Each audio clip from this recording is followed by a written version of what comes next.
Hello students, a very good morning to all of you. एक बार फिर से आप सभी का स्वागत करता हूं आपके अपने YouTube channel the scholars house में। कैसे हो आप सभी स्टूडेंट्स? आई होप कि सभी अच्छे होंगे, हेल्दी होंगे एंड फिट होंगे। तो तैयार हो जाइए आज की क्लास के लिए। और आज है हमारी 3rd नंबर की क्लास स्टार्ट होने जा रही है, जिसमें मैं आपको रियल नंबर्स का एक सबसे इंपॉर्टेंट टॉपिक डिस्कस करने जा रहा हूं। और इसको आप ध्यान से पढ़ना भाई, क्योंकि ये पूरे चैप्टर का सबसे इंपॉर्टेंट टॉपिक है। और इस बात की मैं आपको 101% गारंटी देता हूं कि यहां से क्वेश्चन जरूर बनेगा। तो भाई आज हम सीखने वाले हैं किसी नंबर को इरेशनल कैसे प्रूफ करना है। ठीक है, किसी नंबर को इरेशनल कैसे प्रूफ करना है।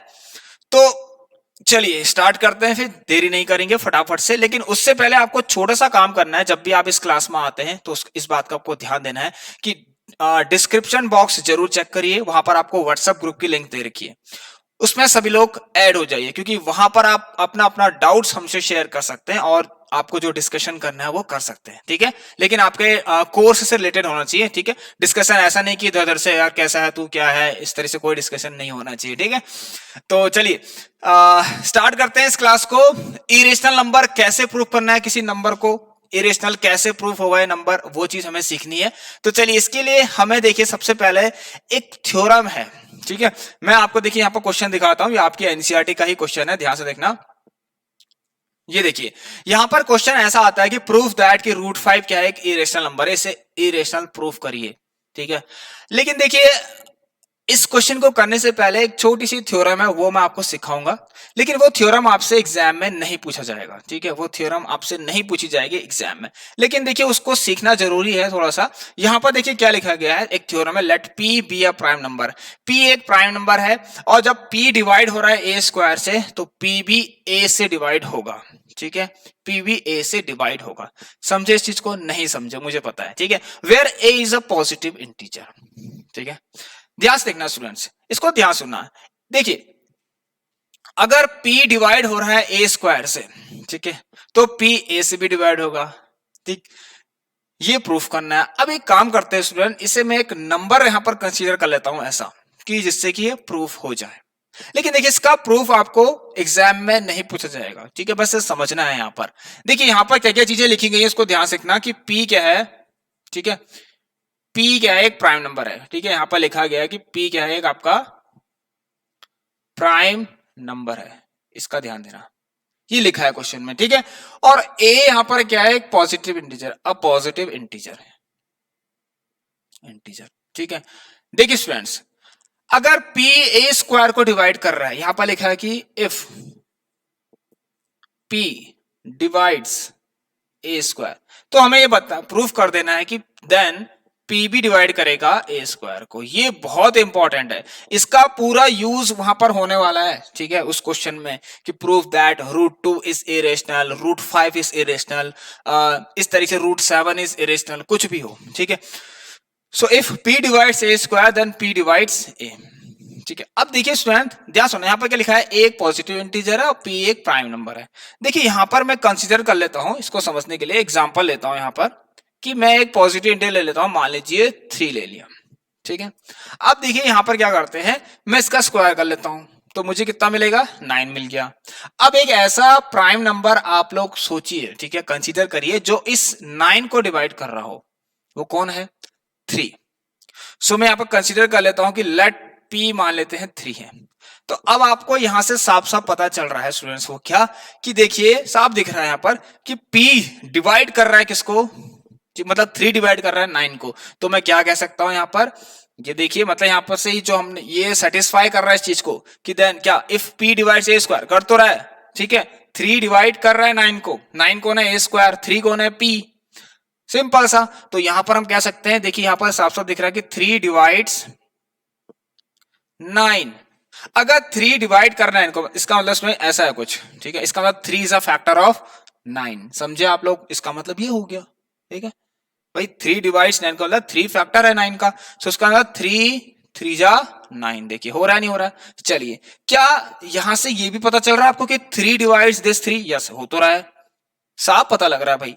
तो हम कह सकते हैं देन 3 डिवाइड्स 3 ऑल्सो।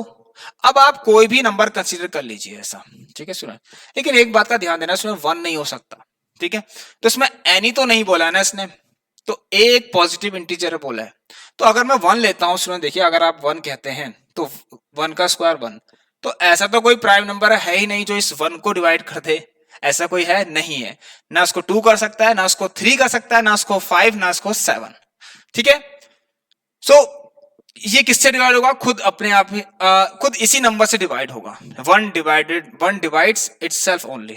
ठीक है, तो ये तो आपको पता ही है, तो इसलिए ध्यान से ना स्टूडेंट्स। ठीक है, सो 1 के अलावा आप कुछ भी रख लीजिए, आपको मिल जाएगा। सो 3 डिवाइड्स 3।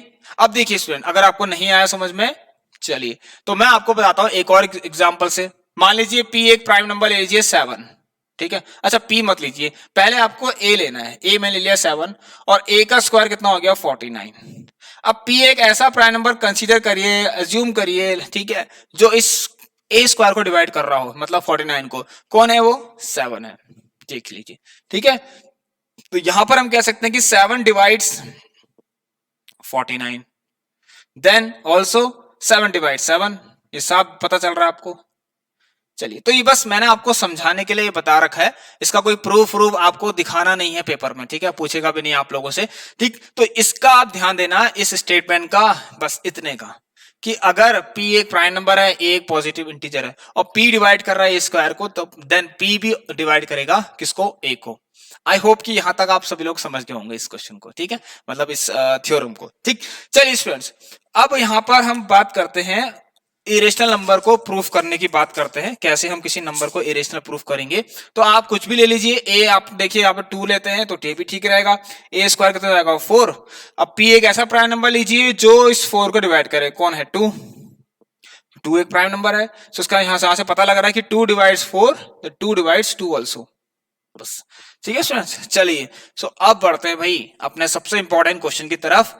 और इस क्वेश्चन को प्रूव करने के लिए मेरे पास एक मेथड है जिसे मैं कहता हूं क्या, कॉन्ट्राडिक्शन मेथड। ठीक है, कुछ भी नहीं है कॉन्ट्राडिक्शन, अभी आपको समझ में आ जाएगा अच्छे से।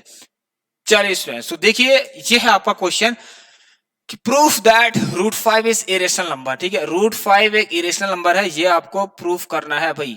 कैसे प्रूफ होगा बताइए, एनी आइडिया? अभी तक तो आप लोगों ने बहुत अच्छे से इसको पढ़ लिया होगा। ठीक है, चलिए, अपने स्कूल्स में आपने अच्छे से पढ़ लिया होगा। चलिए, नहीं आया समझ में तो अब आप यहाँ पर देख लीजिए कि किसी नंबर को इरेशनल प्रूफ करना है, तो क्वेश्चन यहाँ लिख ही देता हूं। ठीक है, उसका लिखना भी बहुत जरूरी हमें लगता है ऐसा, कि प्रूफ दैट कि रूट 5 क्या है, is rational number, sorry irrational number. ठीक है, इरेशनल नंबर है, ये हमें प्रूफ करना है। क्या रूट 5 क्या है, इरेशनल। चलिए स्टूडेंट, देखिए यहां पर ध्यान से देखना, एक मेथड है जिससे हम कहते हैं कॉन्ट्राडिक्शन। देखिए, कॉन्ट्राडिक्शन का मतलब है किसी स्टेटमेंट का अपोजिट बोल देना। ठीक है, तो यहां पर देखिए हम क्या करेंगे, मैं आपको बताता हूं सिंपल सा। देखिए, सिंपल लैंग्वेज में आपको सिखाता हूं, जो भी स्टेटमेंट आपको दे रखा है आप इसका अपोजिट कंसीडर कर लीजिए, एज्यूम कर लीजिए, बस इसका अपोजिट एज्यूम कर लीजिए, इसका कॉन्ट्ररी आप लिख लीजिए। ठीक है स्टूडेंट, सो ध्यान रखना मैं क्या लिखता हूं यहां पर, ये है क्वेश्चन में दिखा गया है कि ये एक इरेशनल नंबर है, लेकिन मैं इसका अपोजिट क्या बोलूंगा कि ये एक रेशनल नंबर है। तो मैंने क्या किया, इस स्टेटमेंट का अपोजिट कर दिया। ठीक है स्टूडेंट्स, तो चलिए, तो मैं यहां पर क्या लिख सकता हूं, so let us assume on contrary. देखिए, इसका मतलब ये होता है कि मैंने इस स्टेटमेंट का अपोजिट क्या कर दिया है, कंसीडर कर लिया है। तो let us assume on contrary, contrary मतलब ही अपोजिट। ठीक है, चलिए, तो इसे विरोध करना होता है, आपने सुना होगा विरोध करना या फिर खंडन करना, हिंदी में कह सकते हैं, वही चीज है। ठीक है स्टूडेंट, सो यहाँ पर एक कॉन्ट्रडिक्शन आ चुका है कि हमने क्या करा, किसी स्टेटमेंट का अपोजिट यहाँ पर लिख दिया। So let us assume on contrary. देखिए स्टूडेंट्स, हम क्या करते हैं, लेट अस एज्यूम, देखिए हम अब एज्यूम करेंगे तो क्या, let us assume on contrary that कि रूट 2 क्या है, रूट 5 क्या है, एक रेशनल नंबर है। चलिए, अब देखिए सर इसमें करना क्या है, इसको प्रूफ कैसे करेंगे, कुछ तो होगा इसमें। यस होगा। देखिए स्टूडेंट्स, आपको क्या करना है ना, जो आपने एज्यूम किया है, ठीक है, जो भी आपने एज्यूम किया, अगर आप उसको गलत साबित कर देते हैं, ठीक है, जो भी आपने एज्यूम किया है, अगर आप इस स्टेटमेंट को गलत साबित कर देते हैं, तो आप क्या कहेंगे उस हिसाब से देखिए, जैसे आपका स्टेटमेंट मतलब जैसे आपका एजम्पशन रॉन्ग हो गया या गलत हो गया, तो इसका मतलब आपने जो एज्यूम करी थी चीजें वो गलत थी, तो वहां से आप कह देंगे कि ये नंबर क्या है, एक इरेशनल नंबर है। अभी समझ में नहीं आया होगा, अभी मैं आपको समझाता हूं। So let us assume on contrary that √2 is rational number. तो देखिए √2 एक रेशनल नंबर है, ठीक है।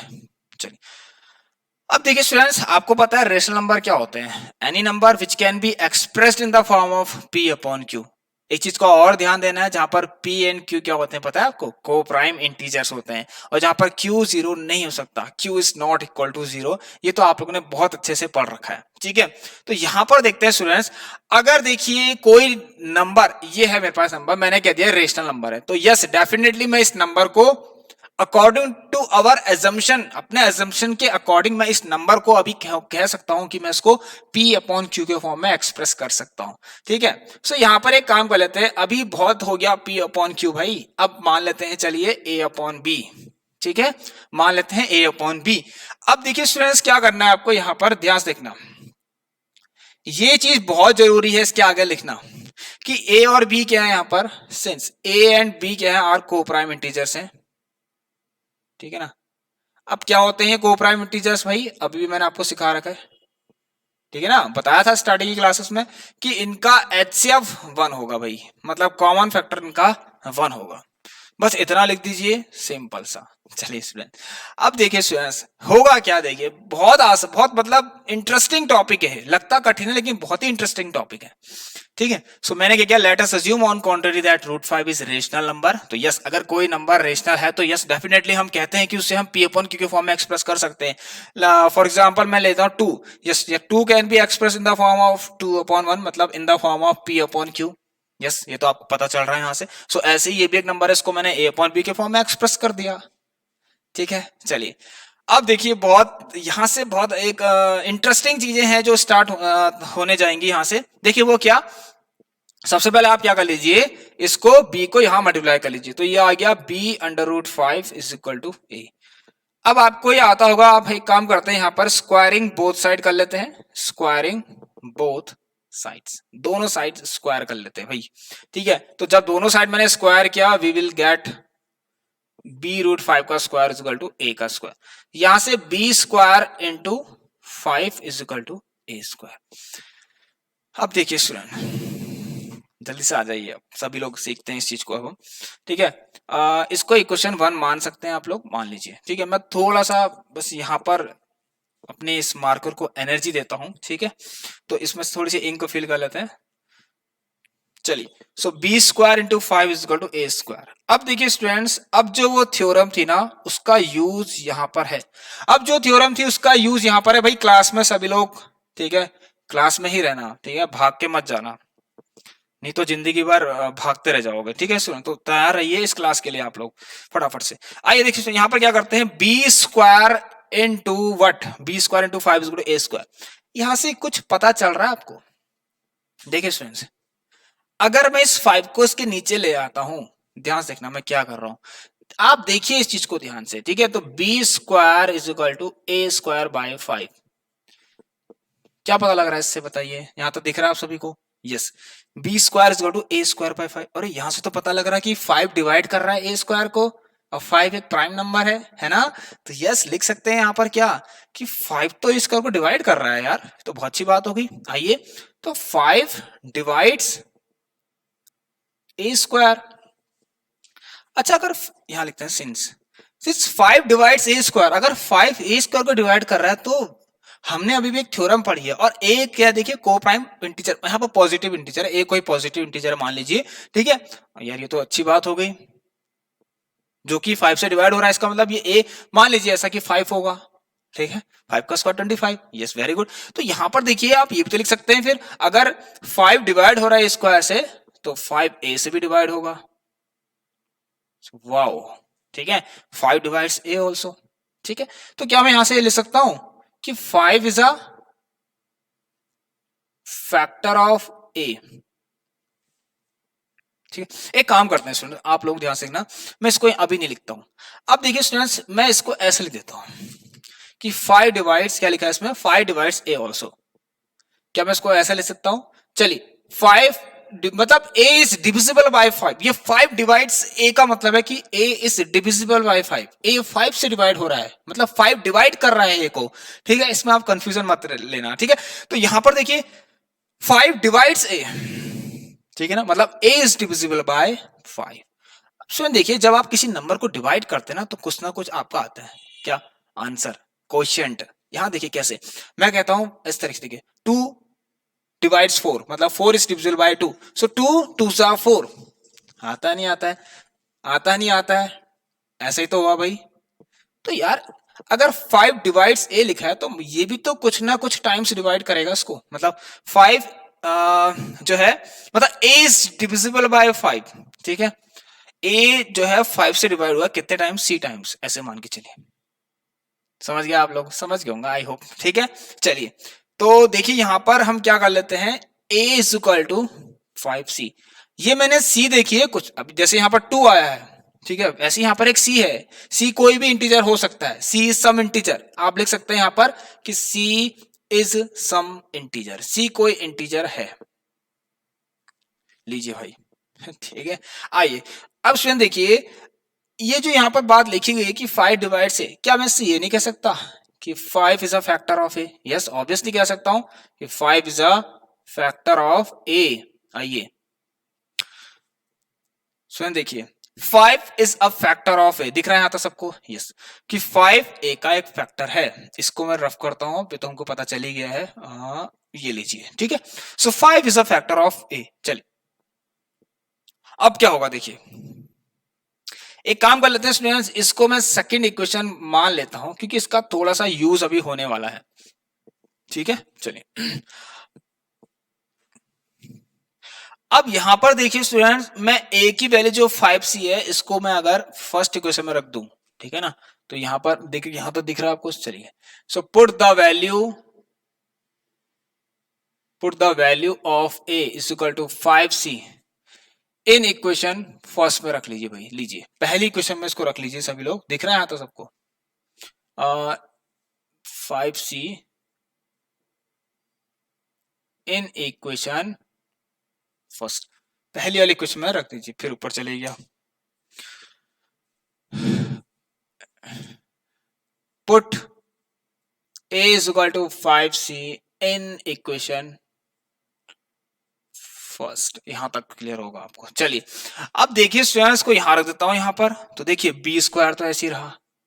अब आपको धीरे धीरे समझ में आएगा, ठीक है, धीरे धीरे आपको बहुत कुछ समझ में आएगा। देखिए वो क्या, कि B square into 5 is equal to A कितना है? 5c का होल स्क्वायर।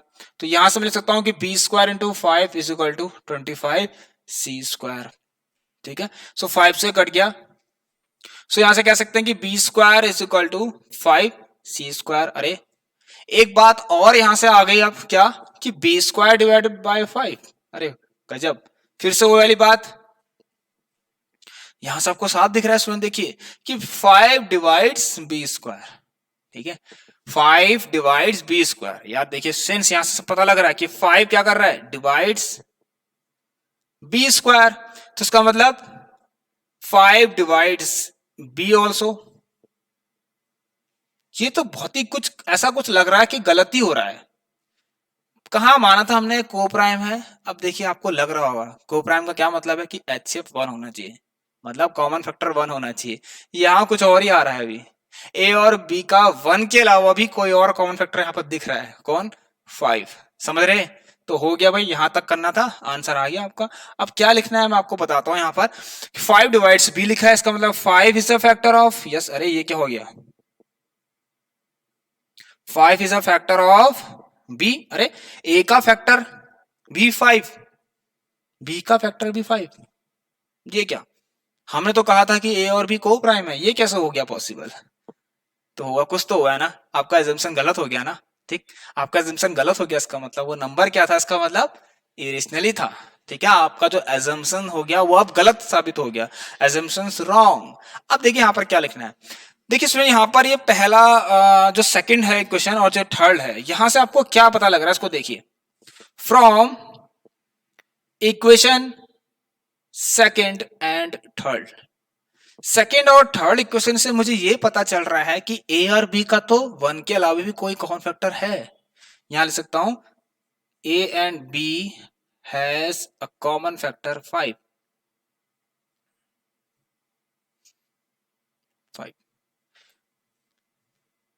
यहां तक सबको समझ में आया। इस वाले पार्ट को मैं थोड़ा सा आपको रफ करूंगा क्योंकि इतना लंबा बोर्ड तो है नहीं, ठीक है, तो मुझे रफ करना पड़ेगा। इसको आप एक बार ध्यान से देख लीजिए इस वाले पार्ट को, और उसको आप रफ करने जा रहा हूं मैं, ठीक। चलिए चलिए स्टूडेंट्स, तो यहां पर देखिए इसको रफ कर लेता हूं, ठीक है, वहां तक थे हम, इसको रफ करते हैं, ठीक है। चलिए अब देखिए स्टूडेंट यहां पर क्या बात हुई है। यहां पर क्या हुआ है कि यहां देखिए, यहां तक हो गया ना हमारा ये, ठीक, कि ए एंड बी का तो एक कॉमन फैक्टर 5 आ चुका है। अब देखिए स्टूडेंट मैं यहां पर क्या लिखता हूं, क्या हुआ, क्या इसने क्या कर दिया, ध्यान सुनना। इस स्टेटमेंट ने कि A and B has a common factor 5, इसने तो उस स्टेटमेंट को कॉन्ट्रडिक्ट कर दिया, ठीक है, समझा सभी लोग। देखिए यहां पर क्या स्टेटमेंट, कौन से स्टेटमेंट को किया कि ए और बी तो एक को प्राइम है, तो यहां पर लिख सकता हूं बट दिस कॉन्ट्राडिक्ट, देखिए students, this contradict the fact that कि ए एंड बी तो को प्राइम है। इसने क्या कर दिया, ठीक है ना, इस स्टेटमेंट को कॉन्ट्रडिक्ट कर दिया। किस स्टेटमेंट को, किस स्टेटमेंट को बेटा, जो हमने एज्यूम किया था कि ए और बी क्या है, को प्राइम इंटीजर्स हैं, जबकि यहां से पता चल रहा है कि ए और बी तो को प्राइम है ही नहीं। ए और बी के तो एक कॉमन फैक्टर आ रहा है 1 के अलावा जो कि 5 है, ठीक है। तो आप लिख सकते हैं this contradict the fact that A and B have common factor, नहीं, हैव नो कॉमन फैक्टर, या फिर आप ले सकते हैं A and B are coprime integer ले सकते हैं, या फिर आप ये लिख लीजिए कि A and B has no common factor other than 1, ठीक है। A and B has no common factor, को भी कॉमन फैक्टर नहीं होगा। A and B has no common factor other than 1। देखिए ये हमने स्टार्टिंग में कहा था ना, ये हमने स्टार्टिंग में ये तो कहा था, मतलब इसका मतलब क्या है, इसका मतलब ये जो लिखा है मैंने A and B has no common factor other than 1, इसका मतलब ये है कि A and B coprime है। ये हमने देखिए वहां पर लिखा था, तो इस स्टेटमेंट ने इसको क्या कर दिया है, कॉन्ट्रडिक्ट कर दिया। इस स्टेटमेंट ने कि जो कि A and B has a common factor 5, ठीक है, इस स्टेटमेंट ने इस वाले स्टेटमेंट को कि ए और बी तो को प्राइम है उसको कॉन्ट्रडिक्ट कर दिया। यहां मतलब कि यहां पर एक कॉन्ट्रडिक्शन अराइज हो चुका है। तो जहां भी कॉन्ट्रडिक्शन अराइज हो जाता है, ठीक है, तो वहां पर क्या होता है, ध्यान सुना, वो क्यों अराइज होता है, वो कहीं ना कहीं हमारे गलत एजम्पशंस के कारण अराइज होता है। तो स्टार्टिंग में मतलब जो बात मैंने बोली थी कि √2 एक क्या है, इरेशनल रेशनल नंबर है, मतलब वो गलत था, उसे मैंने यहां पर साबित कर दिया ये गलत है करके, क्योंकि यहां पर कॉन्ट्रडिक्शन आ चुका है। तो बस इतना ही है, तो आप लिख सकते हैं ये क्यों हुआ, so our assumption is wrong, so our assumption was wrong लिख दीजिए, अजम्पशन वाज रॉन्ग, हमारा अजम्पशन गलत था, तभी ये सब हो रहा है, ठीक है ना, तभी ये सब हो रहा है। यहां पर आ रहा है कि A and B has a common factor 5, लेकिन हमें तो ये पता है, अजम्पशन के हिसाब से हमें पता था कि ए एंड बी तो को प्राइम इंटीजर्स है, मतलब उसका 1 के अलावा कोई फैक्टर ही नहीं होगा, जबकि हमने तो यहाँ पर निकाल दिया 1 के अलावा भी उसका फैक्टर। इसका मतलब यहाँ पर एक कॉन्ट्रडिक्शन अराइज हो चुका है। तो मैं ऐसा लिखूंगा but this contradict the fact that कि A and B has no common factor other than 1, ठीक है, इस फैक्ट को उसने कॉन्ट्रडिक्ट कर दिया इसने, ठीक है स्टूडेंट। चलिए अब देखिए सो अवर अजम्पशन वाज रॉन्ग, तो हेंस हम कह सकते हैं, देखिए जब भी मैंने क्या कहा आपसे, जब आपका एजम्पशन गलत साबित हो जाता है, ठीक है, तो हम कह देंगे कि वो नंबर अब क्या हो गया, hence √2 is irrational number, sorry √2 नहीं, यहां बात हो रही है √5 की, irrational number. And I hope students इस चीज को आप सीख गए होंगे, ठीक है। अगर आपको डाउट हुआ है इसमें तो आप हमसे पूछ सकते हैं, ठीक है, व्हाट्सएप नंबर दे रखा है आपको डिस्क्रिप्शन बॉक्स में, चेक कर लीजिए, ग्रुप भी दे रखा है, ठीक है, व्हाट्सएप ग्रुप भी लिंक्स दे रखी है नीचे, आप चेक कर सकते हैं। ऑलराइट स्टूडेंट्स, समझ में आया सबको, but this contradict the fact that कि ए एंड बी के पास तो कोई भी कॉमन फैक्टर नहीं होगा वन के अलावा, जबकि ये चीज तो गलत साबित हो गई है। देख लीजिए, ठीक है, A and B has a common factor 5, तो मतलब यहाँ पर कॉन्ट्रडिक्शन अराइज हो चुका है। इसके क्यों हुआ है? हमारे गलत एजम्पशंस के कारण। ठीक है, चलिए अब देखिए रूट 5 इज इरेशनल नंबर। अब आप एक चीज का ध्यान देना हमेशा कि रूट के अंदर जब भी प्राइम नंबर हो तो वो इरेशनल होता है, और ये बात हमने अभी आपके सामने प्रूफ कर दी है। ठीक है, ये मैंने आपके सामने प्रूफ कर दी है, तो इस बात का आप ध्यान देना, क्योंकि अभी हमें नेक्स्ट क्वेश्चन करने जा रहे हैं, उसमें आपको, चलिए आगे बढ़ेंगे, उसमें समझाएंगे आपको। ठीक है, चलिए तो इसको आप ध्यान से देख लीजिए भाई। यहां पर अगर आपको कुछ भी ऐसा लग रहा है डाउट जैसा कि ये कैसे हुआ सर, ये कैसे कह सकते हैं हम, ठीक है, मुझे ये समझ में नहीं आया, तो एक बार आप मुझे जरूर बताइए। ठीक है, मैं आप लोगों को ग्रुप में भी डिस्कशन कर सकता हूं आप लोगों से। अगर आपको पर्सनली पूछना है तो ये व्हाट्सएप नंबर दिया हुआ आपको 8909634815। चलिए अब सेकंड क्वेश्चन करते हैं इसका।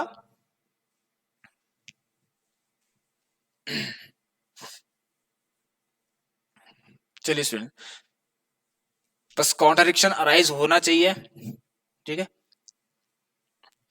अब जो देखिए नेक्स्ट जो क्वेश्चन है आप लोगों का, वो क्या कह रहा है आपसे? यस, दिस वन देखिए स्टूडेंट्स कि प्रूफ दैट 3 + 2√5 एक इरेशनल नंबर है। अब देखिए स्टूडेंट क्या कह रहा है कि proof that 3 + 2√5 is irrational number. अब इसको इरेशनल प्रूफ करना है, ये कैसे होगा? आइए देखिए स्टूडेंट्स, फिर से वही हर स्टेटमेंट का अपोजिट, ठीक है ना, एज्यूम कर लीजिए भाई, उसका अपोजिट एज्यूम कर लीजिए। तो यहां पर क्वेश्चन नंबर सेकंड है, इसका सॉल्यूशन करते हैं। चलिए तो सॉल्यूशन लिख देता हूं, सॉल्यूशन। ठीक है, सबसे पहले देखिए जो चीज आपको बोला है कुछ मत करिए, आंख बंद करके उसका अपोजिट वहां पर लिख दीजिए। तो मैं अगर यहां पर क्या रखा कि 3 + 2√5 एक इरेशनल नंबर है, so you have to consider that 3 + 2√5 is rational number. So अब एज्यूम कर लीजिए कि 3 + 2√5 क्या है? एक रेशनल नंबर। अच्छा सॉरी, ऐसे लिखते नहीं है। ठीक है, लेट अस अज्यूम, देखिए अज्यूम कर रहे हैं हम, ऑन कॉन्ट्ररी, ठीक है ना, स्टेटमेंट का उस स्टेटमेंट का अपोजिट हम एज्यूम कर रहे हैं, तो यहां पर एक वर्ड आता है कॉन्ट्ररी। ठीक है, so let us assume on contrary that 3 + 2√5 is rational number. लीजिए भाई, और एक बात का आपको ध्यान रखना है, अभी भी जस्ट आपने प्रूफ करा है कि √5 एक क्या है? इरेशनल नंबर है। ये आपने प्रूफ कर दिया कॉन्ट्रडिक्शन मेथड से भी, अभी तो किया ना, जस्ट अभी करके आए हैं। चलिए फिर चाहे यहाँ √5 क्यों ना हो, या √7 हो, √2 हो, √11 हो, ठीक है, कुछ भी हो, √13 हो, आपको बस ध्यान रखना है कि ये सब क्या होते हैं? Prime number, sorry irrational numbers होते हैं। ठीक है, चलिए 9th क्लास में अच्छे से पढ़ा है।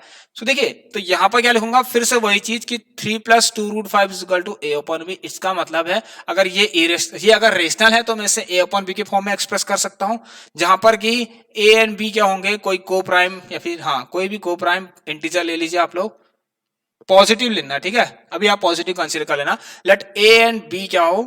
को प्राइम इंटीजर्स।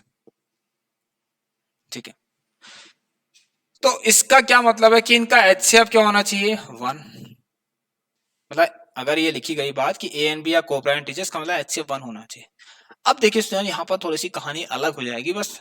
ठीक है सब वही, बस आपको कॉन्ट्रडिक्शन पर ध्यान देना है। ठीक है, देखिए स्टूडेंट्स क्या होगा, अब मैं एक काम करता हूं, 2√5 = a/b - 3। ठीक है, इस क्वेश्चन में आपको ध्यान देना है। सुना, एक साइड आपको कोई ना कोई आपने देखा होगा ना, एक साइड देखिए आपके पास लेफ्ट हैंड साइड है, राइट हैंड साइड है, तो आपको एक साइड पर, ठीक है ना, कोई भी साइड पर आप लोग एक इरेशनल नंबर को रख देना, मतलब वो अकेला होना चाहिए वहां पर। ठीक है, उसके आसपास कोई भी रेशनल नंबर नहीं घूमना चाहिए। तो यहां पर देखिए अभी भी इसके पास एक रेशनल नंबर है। सो अभी क्या करता हूं, तो 2√5 a/b - 3 ऐसे में लीजिए। अच्छा, यहाँ पर क्या होगा? b आएगा, ठीक है, और नीचे a आएगा, यहाँ पर b और ये 3b। ठीक है स्टूडेंट्स, कितना आ गया हमने से b? 3b। इसको भी नीचे ले आइए। So 2√5 is equal to a minus 3b upon 2b। Now student देखिए हमने यहां पर क्या कहा कि a और b कोई कोप्राइम इंटीजर्स हैं। अब देखिए स्टूडेंट यहां पर आप कुछ भी रख दीजिए, यहां पर आप a और b की वैल्यू कुछ भी रख दीजिए, आपको हमेशा एक रेशनल नंबर मिलेगा। मतलब ये जो नंबर होगा, ठीक है, सॉरी, ये जो नंबर होगा राइट हैंड साइड पर वो रेशनल होगा। अगर ये रेशनल तो ये भी रेशनल। क्यों होगा? नहीं होगा। लेकिन ये तो रेशनल होता ही नहीं है, ये तो इरेशनल होता है। ये क्यों हो रहा है? ये क्यों हो रहा है? गलत एजम्पशंस के कारण हो रहा है। तो अब देखिए यहां पर क्या करेंगे, देखिए यहां पर आपको क्या लिखना है कि सिंस ए एंड बी, ध्यान सुना, ए बी या फिर 3 2 कुछ भी लिख लीजिए, A and B are integers हैं। देखिए ए और बी अगर इंटीजर्स हैं तो यहां पर आपको साफ पता लगेगा कि a minus 3b upon 2b भी क्या होगा। तो कैसे देखिए सुन, अगर a और b कोई इंटीजर्स हैं, यहां पर यहां लिखा है ना a एंड b कोप्राइम, पता a और b यहां पर होते भी इंटीजर्स, ये तो आपको पता ही है। रेशनल में डेफिनेशन क्या होती है? Number which can be express in the form of p upon q where p and q are integers. ठीक है, चलिए तो यहां पर देखिए a एंड b क्या है, कोई इंटीजर होंगे अगर, तो जब आप इसको सॉल्व करोगे स्टूडेंट्स आपको साफ दिख रहा है यहां से कि कुछ ना कुछ मुझे क्या मिलेगा, p अपॉन q की फॉर्म मिलेगी। तो मैं कहूंगा नहीं कहूंगा कि ये जो नंबर होगा ये क्या होगा, एक रेशनल नंबर होगा। चलिए अब देखिए स्टूडेंट्स क्या हो रहा है यार, अगर a minus 3b upon 2b rational number, इसका मतलब तो ये भी rational number. So root five is rational number, ये भी रेशनल नंबर। अब देखिए स्टूडेंट इस स्टेटमेंट का भी एक कॉन्ट्राडिक्शन है अभी मेरे पास, मतलब इसको कौन कॉन्ट्राडिक्ट करेगा कि रूट 5 एक इरेशनल नंबर है। देखिए स्टूडेंट ध्यान रखना क्योंकि वो बात अभी हमने प्रूफ कर रखी है। ठीक है, तो इस स्टेटमेंट को कौन कॉन्ट्राडिक्ट कर रहा है? ठीक है ना, बट दिस कॉन्ट्राडिक्ट्स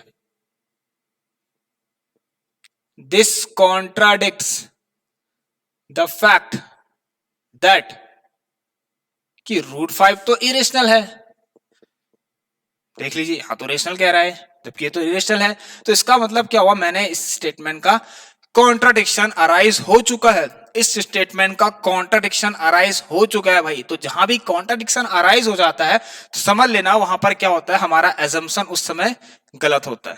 तो हमने जो एज्यूम किया था कि ये क्या है, एक रेशनल नंबर है, तो ये हमने गलत एज्यूम किया था। इसका मतलब हमारे गलत एजम्पशंस के कारण ये कॉन्ट्राडिक्शन अराइज हो रहा है, हमारे गलत एजम्पशंस के कारण ये कॉन्ट्राडिक्शन अराइज हो रहा है। तो हम क्या कहेंगे भाई, हमने तो गलत एज्यूम कर लिया था, हमें तो उसको रेशनल नंबर इरेशनल कहना चाहिए था, तो हम कह देंगे उसको इरेशनल नंबर। तो देखिए बट दिस कॉन्ट्राडिक्ट, यहां तो दिख रहा है सबको, yes, but this contradict the fact that कि रूट 5 एक इज एन इरेशनल नंबर। ठीक है ना, इज एन इरेशनल नंबर। तो ये पूरा प्रॉपर तरीका है, आप लोग बिल्कुल इन क्वेश्चंस को ऐसे ही करना। ठीक है, बिल्कुल आपको फुल एंड फुल मार्क्स मिलेंगे। ठीक है, इरेशनल नंबर तो कॉन्ट्रडिक्शन फिर अराइज हो गया, नहीं हो गया? देखिए रूट 5 इरेशनल है, ये प्रूफ्ड है। ठीक है कि रूट 5 इरेशनल है, तो आपने यहाँ पर रूट 5 रेशनल कहा है। ठीक है, तो इसके लिए भी कॉन्ट्रडिक्शन, इस स्टेटमेंट को किसने कॉन्ट्रडिक्ट कर दिया? इसने, कि root 5 is an irrational number. समझ में आया सबको? चलिए स्टूडेंट्स अब यहां पर आप क्या लिखेंगे, ये सब क्यों हुआ। सो इसको रफ कर लेते हैं। चलिए क्यों हुआ है, so our assumption is wrong, so our assumption is wrong, was wrong, wrong था। ठीक है ना, assumption रॉन्ग था, इसका मतलब हम कह सकते हैं कि hence 3 + 2√5 is an irrational number। लीजिए भाई, हो गया ना प्रूफ। स्टूडेंट अगर आपको नहीं आया हो समझ में तो मुझे फिर से बताइए आप लोग, ठीक है। मैं एक क्लास और ले लूंगा आप लोगों के लिए, लेकिन मुझे बताइए जरूर, ठीक है। मैं यहाँ पर ट्राई करूंगा कोई दूसरे मेथड से भी आपको समझाने की, ठीक है। अगर आपको इस मेथड से समझ में नहीं आया, मेथड ये रहेगा, थोड़ा सा और कुछ यूज करेंगे आप लोगों के लिए, कोई दूसरी तरीका, ठीक है। कोई एग्जाम्पल देकर समझाना पड़ेगा फिर आपको, लेकिन कुछ भी नहीं है इसमें ऐसा, बहुत आसान है, मैंने आपको सिखाई दिया है, ठीक है। So let us assume on contrary that 3 + 2√5 rational number, ठीक है। सबसे पहले आपको स्टेटमेंट का अपोजिट कहना है, तो आप ये कहेंगे कि let us assume on contrary, मतलब उस स्टेटमेंट के अपोजिट को मैं कंसीडर कर रहा हूं। So let us assume on contrary that 3 + 2√5 rational number है। बस इस तरीके से आपकी कहानी फिर चलते जाएगी, ठीक है सर। चलिए क्योंकि राइट हैंड साइड देखिए, आपको ये भी तो पता है कि राइट हैंड साइड बराबर लेफ्ट हैंड साइड तो होती है, ठीक है। लेकिन ये तो हुआ ही नहीं, तो पॉसिबल ही नहीं है कि एक तरफ रेशनल और एक तरफ इरेशनल। ये सब क्यों हुआ है? क्योंकि हमारा यहाँ पर एजम्पशन गलत था, इसलिए हुआ है, इसीलिए यहाँ पर एक कॉन्ट्रडिक्शन अराइज हो चुका है, ठीक है स्टूडेंट्स। चलिए, तो यहां तक आप सभी को समझ में आ गया होगा। तो आज की क्लास के लिए हमारे पास इतना ही है। अब देखिए स्टूडेंट्स, अब होगा क्या मैं आपको बताता हूं। ये तो आपका अकॉर्डिंग टू एनसीईआरटी के अकॉर्डिंग जो भी आपके कोर्स में है। देखिए, अब कुछ क्वेश्चन कठिन नहीं है।